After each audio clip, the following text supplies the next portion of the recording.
It might surprise some to learn that the very first Formula One video games didn't feature real drivers, real teams, or even real tracks. The cars were nothing more than digital blobs speeding around imaginary circuits, and yet those primitive pixels sparked an evolution that continues to accelerate today.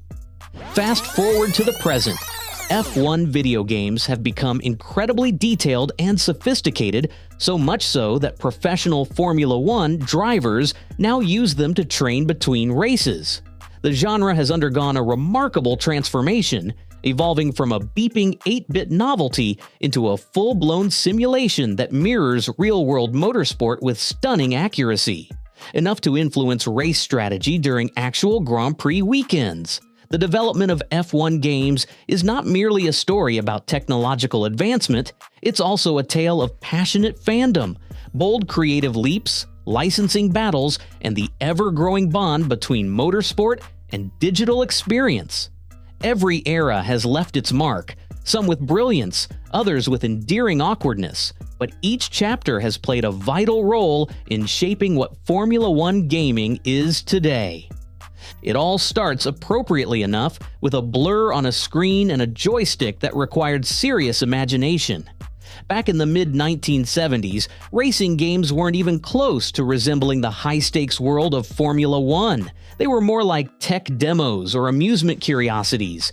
Cabinets like Taito's Speed Race and Atari's Grand Track 10 offered nothing in terms of realism, no licensed content, no real physics, just squares on a track. But then came 1982, and the arcade boom delivered a digital landmark, Pole Position. Released by Namco, Pole Position was a revelation. For the first time, a racing game wasn't just about dots moving around a screen, it used a real racetrack, Fuji Speedway, as its template. That was a big deal. No, it didn't have real F1 teams or any recognizable drivers, but it felt fast. It felt dangerous. And perhaps most importantly, it gave players the illusion of piloting a Formula One car, even if the graphics looked like a coloring book drawn by a caffeinated robot. It introduced something that no racing game had attempted before: qualifying laps. Players had to earn their starting position, just like in a real Formula One weekend. That one feature added layers of tension and strategy, setting it apart from its simplistic predecessors.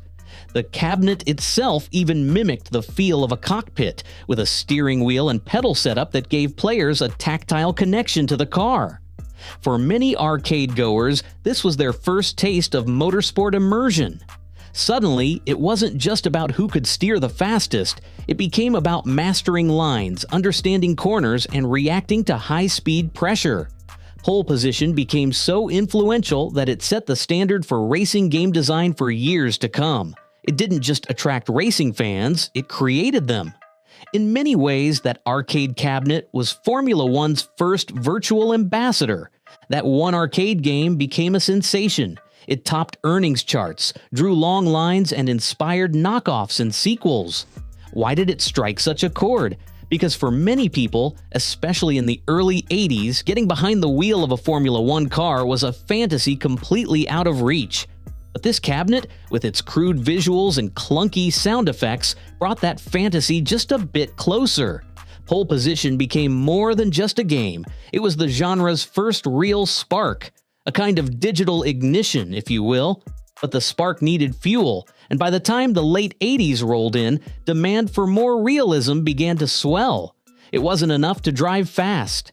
People wanted to race in actual F1 cars on actual F1 tracks, not just zoom around a polygonal landscape with no real context. That hunger for authenticity reached full throttle in the 1990s, a decade that transformed Formula One gaming, but not without a fair amount of chaos. Developers began experimenting with ways to replicate the nuances of real-world racing. Some attempted to mimic engine sounds using primitive sound chips, while others pushed for visual improvements like rear-view mirrors and cockpit perspectives. The introduction of home consoles meant players no longer had to feed coins into a machine. They could now race from their living rooms for hours. But with that convenience came higher expectations. Fans wanted official teams, recognizable liveries, and the roar of V10 engines recreated in glorious stereo. And studios were listening, even if they didn't always get it right. Some titles leaned into exaggerated arcade physics, launching cars skyward with the slightest bump, while others tried, sometimes clumsily, to introduce car setup options and fuel management. There was also an influx of hybrid titles, part racing sim, part career builder, that hinted at the genre's potential. Everyone was trying to crack the code, but without consistent licenses or unified standards, results were wildly inconsistent. Still, the experimentation paved the way for something bigger. See, the 1990s were the Wild West of F1 game licensing. Different developers held the rights to different things. One might have a few teams, another a couple of tracks, someone else had driver likenesses, but nobody had the full package. That meant fans were stuck with a fragmented experience. There were games like Formula One built to win on the NES, which surprisingly mashed RPG mechanics into a racing sim. Players started with basic cars and could earn sponsorships and upgrades, eventually reaching elite status in the motorsport world. The ambition was admirable, but the execution? Well, let's just say it was rough around the edges. Think pixelated wheels, clunky menus, and more wishful thinking than actual simulation. Still, even with its jagged edges, Built to Win had something most racing games didn't at the time: progression. There was a sense of narrative, of building a racing career from the ground up, long before career modes became standard. It gave players a reason to come back beyond just chasing lap times. Elsewhere, titles like F1 Spirit on the MSX platform experimented with top-down views and multiple racing disciplines, showing that developers were willing to get creative, even if it meant straying from traditional F1 formats. But the fragmented licensing landscape made things unpredictable. You could buy a game expecting to drive as your favorite team, only to discover the cars had generic liveries and fictional driver names. One game might have Suzuka and Spa, but no Monaco. Another might feature the right track list, but none of the official cars. It became a guessing game with every new release. Even box art could be misleading, slapping a famous driver on the cover only for them not to appear in the game at all. Fans had to piece together their F1 dreams across multiple titles, often jumping from console to PC just to experience a different element of authenticity. And yet, despite the chaos, the 1990s laid the foundation for everything that followed. Developers were experimenting, fans were forgiving, and the genre, fractured as it was, kept accelerating forward. Then there was the rise of the PC sim scene. A name that still commands reverence among fans is Jeff Crammond. In 1991, he released F1 Grand Prix, or F1 GP, which was groundbreaking for one reason: it cared deeply about how a Formula One car should feel. Even though it wasn't officially licensed, the game had semi-authentic circuits and made players think about car physics, not just arcade thrills. Later entries from Crammond, particularly Grand Prix 2 and Grand Prix 3, would go even deeper into simulation territory. His attention to detail turned him into a legend in the genre, but the 90s still had more surprises. What made Crammond's work stand out wasn't flashy graphics or arcade-style speed. It was immersion through engineering. His games made players feel like race engineers as much as drivers, offering detailed telemetry, suspension setups, and tire data at a level that few had even attempted. Grand Prix 2, released in 1996, included all the official teams and drivers of the 1994 season, despite being delayed to avoid licensing issues from that tragic year. It even recreated the revised Imola circuit, which had been altered after the fatal crashes of Ayrton Senna and Roland Ratzenberger. The game also included a proper championship mode, letting players run through an entire season, track standings, and rivalries, just like the real thing. Still, the handling system made it clear this wasn't an arcade racer in disguise. The cars felt heavy, sometimes unpredictably so, especially under braking. Players couldn't simply floor the throttle and hope for the best. Precision was necessary. The punishment for even slight errors was brutal, but that challenge was part of its appeal. It demanded respect. You couldn't just treat these digital beasts like toys, they had to be tamed. Visually, it pushed the PlayStation hardware to its limits. From the distinctive liveries to the grandstands packed with pixelated fans, every detail worked overtime to deliver the illusion of being trackside. The sense of speed was impressive, especially in an era where most 3D racers still looked sluggish. It didn't just feel fast, it looked fast. And in an industry still learning how to render realism, that mattered. What really set it apart, though, was how it brought the community together. Fans began debating setups, lap times, and crash replays just as they would with real races. It was the first time many players felt like they were truly part of the Formula One world, not just spectators. That connection between sport and game, between driver and fan, was now cemented in code. Through the rest of the 90s, Psygnosis, later absorbed by Sony, released new entries annually. Each one brought better graphics, improved AI, and new gameplay tweaks. By the end of the decade, the digital identity of Formula One had solidified. This wasn't just a novelty anymore. F1 video games had arrived, but the turn of the millennium brought something else. A digital arms race between realism and fun. Who would win? The hardcore simulation crowd or the casual Sunday racers? In one corner stood EA Sports. With the release of F1 2000, they brought sleek menus, crisp visuals, licensed content, and that unforgettable slogan, EA Sports, it's in the game. Their approach leaned toward accessibility. Games were fun, pick up and play, with assist and arcade-style physics. Great for newcomers. But for purists, something felt off. Car setups were superficial and AI behavior could be questionable. Anyone who experienced the chaos of Turn 1 at Monza with 21 brainless bots knows exactly how that felt. In the other corner, the sim heads flocked to Grand Prix 4 in 2002. Developed by Crammond and Microprose, this title was laser-focused on realism. Practice sessions mattered. Tire wear felt genuine. Weather wasn't just cosmetic, it impacted grip, strategy, and visibility.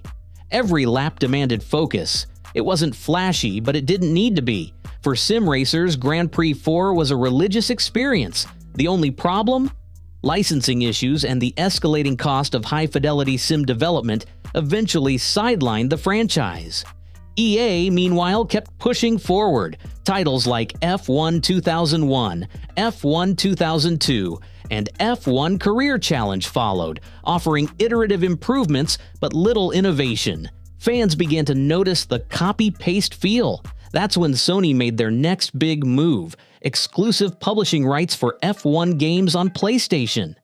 This essentially locked out competitors and gave Sony free rein to dominate the mid-2000s. And dominate they did, particularly with F1 2006 on PS2, which offered polished visuals and smooth gameplay but still leaned more arcade than simulation. By the late 2000s, the F1 game genre found itself at a strange crossroads. PC sims were rich in depth but lacked accessibility. Console games were easy to pick up but didn't satisfy the hardcore fans. Something had to give, and in 2008, everything changed when Codemasters entered the pit lane. With a track record in rally racing, thanks to titles like Colin McRae Rally and Toka, Codemasters had already earned respect for crafting realistic yet fun driving experiences. So when they acquired the official F1 license in 2008, expectations shot through the roof. Their first test run came with a Wii and PSP-only release in 2009. Fun, light, but hardly revolutionary. The real statement came a year later. F1 2010 wasn't just a game, it was a cinematic experience. Raindrops collected on visors, puddles pooled on the curbs, and the lighting at circuits like Singapore or Spa looked shockingly real. But it wasn't just a feast for the eyes. Codemasters introduced dynamic weather, something that could turn a dry race into chaos mid-session. Puddles changed traction. Dry lines formed as cars passed. Race strategy went from theoretical to essential. Handling still had flaws, and hardcore fans noticed. Tire behavior was wonky, and AI lacked personality. But there was progress, and perhaps more importantly, momentum. The next few years, F1 2011 to F1 2014 brought improvements across the board, better physics, smarter AI, more realistic penalties. Then came 2016, and things really started clicking.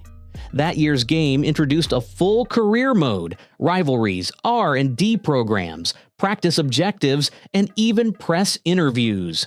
Players were no longer just racing, they were living the F1 lifestyle. Teams like Renault or Force India became digital homes, and players nurtured their cars over multiple seasons. Success wasn't just about pole positions, it was about legacy. By 2017 and 2018, Codemasters added historic cars into the mix. Suddenly, fans could slide into the cockpits of McLaren Hondas or Ferrari V10s, reliving iconic eras with modern handling models. Then in 2019 came a new twist: narrative. A rival named Devin Butler, a backstory beginning in Formula 2, and scripted moments of tension added cinematic flair. It wasn't quite Drive to Survive, but it felt like the interactive sibling. And then came the game changer, F1 2020. The introduction of My Team let players become both driver and team boss. From hiring staff to selecting engine suppliers and designing liveries, this was full control. The mode was ambitious and deeply rewarding. It wasn't just about winning races, it was about building a team from the ground up. Just as the series was reaching new heights, the world paused. In 2020, with real-world racing postponed due to the pandemic, Formula 1 turned to video games. And something incredible happened. Twitch streams blew up. Lando Norris, Charles Leclerc, George Russell, real drivers started competing virtually. Millions tuned in to watch the virtual Grand Prix series, which had everything from genuine competition to celebrity cameos. Suddenly, the lines blurred. Was this a game or the sport itself? Esports took off. Teams like Mercedes and Red Bull hired dedicated sim racers. These weren't hobbyists, they were athletes in every sense, training in rigs that mimicked the G-force and feedback of actual cars. Prize pools reached six figures, and realism became the new benchmark. Physics, frame rate, input lag, everything came under scrutiny.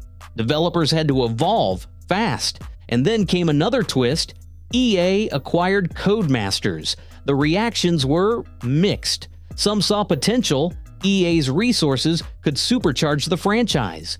Others feared aggressive monetization. But to their credit, EA's first major entry, F1 2021, showed restraint. The big addition? Breaking Point, a full-fledged story mode with drama, cutscenes, rivalries, and high-stakes decisions. It wasn't perfect, but it pulled in new fans, especially those who loved Drive to Survive. And while EA was busy polishing the cinematic, rival platforms like iRacing and rFactor 2 continued dominating hardcore simulation. Their laser-scanned tracks and hyper-accurate handling became training grounds for real-world drivers. The competition pushed Codemasters to adapt further. F1 22 and F1 23 introduced dynamic tire models, improved handling, better ERS deployment mechanics, and VR support that put players inside the cockpit like never before. But with realism came difficulty. Multiplayer turned fierce. Newcomers struggled, so to balance things out, Codemasters added lifestyle elements. F1. Life and Later F1 World allowed for driver customization, off-track fashion, and even supercar collections. Some fans loved the added personality, others dismissed it as fluff. But one thing became clear: F1 games were no longer just about driving. They were about immersion, identity, and narrative. Even the management genre saw a revival. F1 Manager 2022 by Frontier let players control every aspect of a race weekend. Staff hiring, budget control, tire strategy. It was like Football Manager for petrol heads. And it clicked. Gamers who wanted depth and control finally had a place to flex their strategic muscles. So what's next? Will F1 games embrace open-world storytelling? Will career choices impact driver relationships, sponsorships, and team dynamics? Could a Formula 1 RPG ever exist? That's the future. But looking back from 1976 to 2025, the journey is already astounding. From arcade cabinets with 5 pixels to esports championships that influence real races, Formula One gaming has not only evolved, it has become a bridge into the sport itself. For many, the first taste of F1 came not through a broadcast or trackside visit, but through a controller, and that connection is only going to deepen. Thanks for watching. If you've enjoyed this deep dive into the evolution of Formula One games, don't forget to like, subscribe, and hit the bell for more F1 content. See you on the grid!